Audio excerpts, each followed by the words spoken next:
आप देख रहे हैं देश का विशाल नेटवर्क इंडिया टीवी लाइव, सच्चाई की सही आवाज। થર્ડમાં એસએમસીનો સપાટો, એક્ટિવાની ડિક્કીમાં દારૂ વેચાતા 2 ઝડપાયા। 474 બોટલ વિદેશી દારૂ અને 2 એક્ટિવા મળીને કુલ કિંમત રૂપિયા 1.90 લાખનો મુદ્દામાલ જપ્ત। કડી તાલુકાના થર્ડ ગામે સ્ટેટ મોનિટરિંગ સેલ એસએમસી ગાંધીનગરની ટીમ અને પીઆઈ મિતેશ ત્રિવેદીએ બાવલુ પોલીસને સાથે રાખી ગત રાત્રે દરોડા પાડી જાહેરમાં એક્ટિવાની ડિક્કીમાં ભારતીય બનાવટનો વિદેશી દારૂ વેચાતા 2 ઈસમોને ઝડપી પાડ્યા હતા।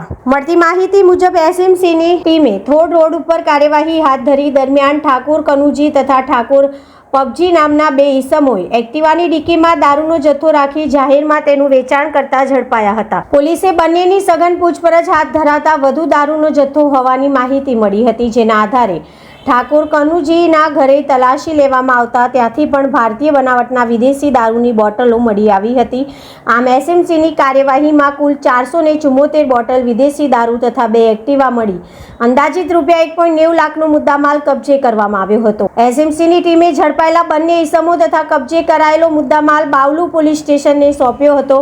સમગ્ર મામલે બાવલુ પોલીસે કાયદેસરની કાર્યવાહી હાથ ધરી વધુ તપાસ શરૂ કરી છે। જાહેરમાં એક્ટિવાની ડિક્કીમાંથી દારૂનું વેચાણ થતું હોવાનું સામે એસએમસીએ કરેલી કાર્યવાહીના પગલે સ્થાનિક બુટલેગરોમાં ફફડાટ ફેલાયો છે। रिपोर्टर हर्षद चौहान। देश और प्रदेश की खबरों के लिए अभी सब्सक्राइब कीजिए इंडिया टीवी लाइव, साथ ही बेल आइकन को दबाना बिल्कुल ना भूलें, जिससे सबसे पहले खबर आप तक पहुंच सके।